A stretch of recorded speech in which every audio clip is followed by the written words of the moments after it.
Now, the next part is a long description, and it's got a couple of really important parts. So first of all, the fog and the darkness thicken, so the atmosphere there is being prepared for us to know that something creepy or something eerie, something supernatural is going to happen, and people are kind of moving on their way. Then we've got this line here, which is, you can make quite a lot of it if you want. The ancient tower of a church whose gruff old bell was always peeping slyly down at Scrooge out of a Gothic window in the wall became invisible. So it's kind of like several things. First of all, we got obviously the tower of a church, and obviously it's a tower, so it's towering over him. Perhaps it's the thing with power. It's looking down on him. Perhaps the eyes of God looking down on him, or spirits looking down on him.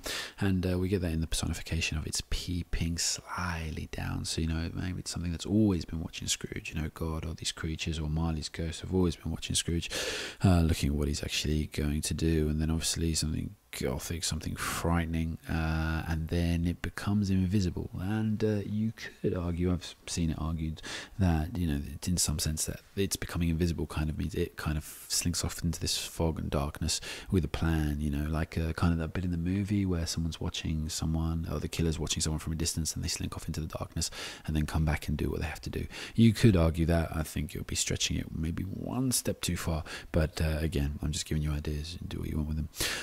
The cold became intense, etc., and then everyone starts running around, and we got this description again. Even though it's kind of getting cold and it's quite dark, there's still a lot of Christmassiness or Christmassy feel about the place.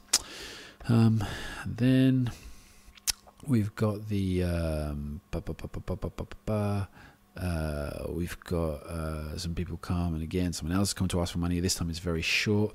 Scrooge just kind of gives a fierce look, and again, so it's not only with his words, but here he's so fed up, he's just kind of scares this person into going straight away. Then he has this conversation with his clerk about the next day, and he says, I suppose you'll want all of tomorrow off. And then almost in a afraid state, the person said, if it's quite convenient, and he says, no, it's not, and I suppose you'll want pay for it, and you think I'd be treated you badly if I didn't actually give it to you.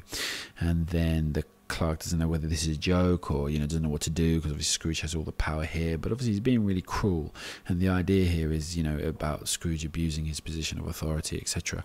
And then obviously here, even though the Clark isn't really asking for anything kind of too much apart from a paid holiday, which obviously all of us accept and take nowadays. But when it comes later on, we're going to see Scrooge begging the spirits a lot for things, and obviously it's just an interesting comparison if you think about it, about how the shoe later on is on the other foot, and obviously that's done on purpose to show he's kind of get a taste of his own medicine or whatever. So he goes off, and then Scrooge eats and then goes towards his house. And again, we got kind of things set up here with the gloomy sweets, and again we've got the idea of his deceased partners, kind of just touched upon again. And again, the whole scene is just being set up for how kind of desolate things are.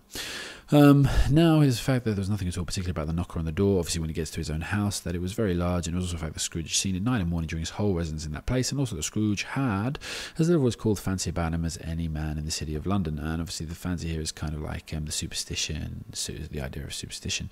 So again, it's just trying to stress to us how Scrooge is not the kind of person that would ever be affected by kind of things that go bump in the night. But here, it's Scrooge takes out his key, and then the lock of the door, he looked at the knocker, and it took a change, and it was no longer a knocker, but it was Marley's face, and he's 100% sure that it was Marley's face. It couldn't be anything else. And he looked at it, and he can see the ghostly spectacles, so he can really see the detail. That's kind of put there just to kind of really show that it wasn't seeing something else. It was a like for like, even down to his glasses, etc. And then Scrooge stared at it, and knowing that it was something phenomenon, something otherworldly, something strange, and then it became a knocker again. So here we've got this kind of teased little bit of excuse me, this teased little bit of the supernatural actually coming in from the first place. And then we've got Scrooge going into his house. Now, although, again, he tries to just completely not believe it, we can see that he's got these little bit of changes about him. To say that he was not startled would be untrue, and that he'd felt a terrible sensation, but again, he tried to ignore it. So he does here, he looks cautiously behind him, etc. So these are the things that are actually having an effect on him. All the human interaction, that we've actually seen before, with all the people coming to him, talking to him, makes no difference whatsoever. But here, obviously, so there's got to be some kind of religious intervention that's actually got to make a difference.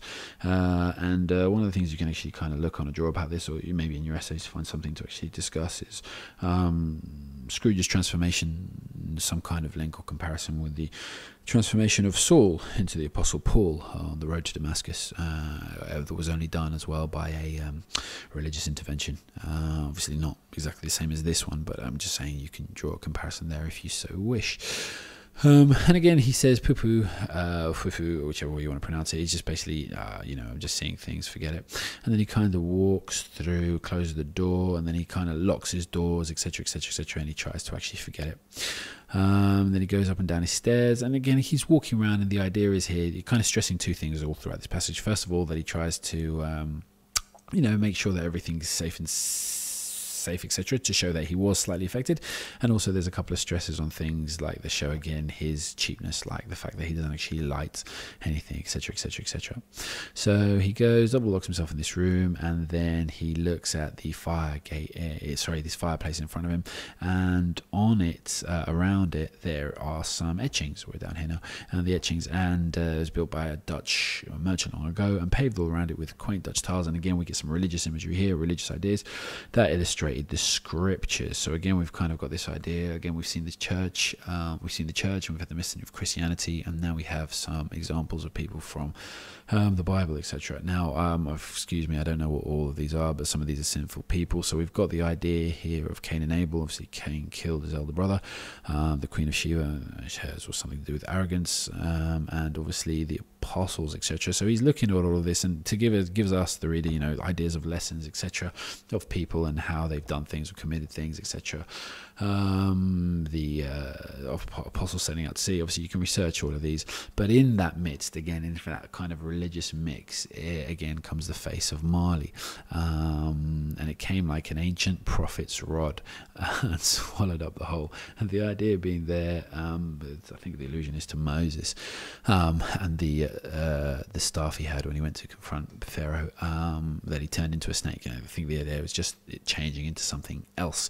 But it's important here because the prophet's rod, obviously, there was kind of a sign of God's power. So here it's kind of coming to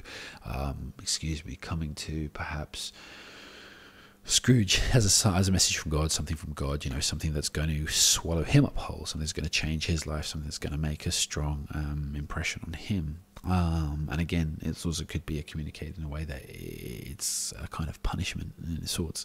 Again, Scrooge doesn't believe it, even though he sees all the headstones, etc., etc. And then he, starts to hear other things. So now he hears the bell start to chime, and then he hears dragging chains. So all of this is a setup. Slowly but surely, it's got bigger and bigger and bigger. You might want to write up about that essay, part of the writer's craft, about how it's actually built from something small into something kind of bigger, and it's growing more ominous. And it gives a real feeling of atmosphere, of a creepiness coming through. And again, humbug still, and he says, "I won't believe it." Now, this is really interesting because obviously it shows the kind of the strength of mind of Scrooge, and obviously the stubbornness of Scrooge. It's humbug still, even though he hears and sees. All his senses are actually telling him something. He's refusing to believe it, and that kind of shows us again how extreme he is in his willingness not to change. Even though he's here on his own and his senses are being battered by all the supernatural stuff, he still doesn't want to have anything to do with it.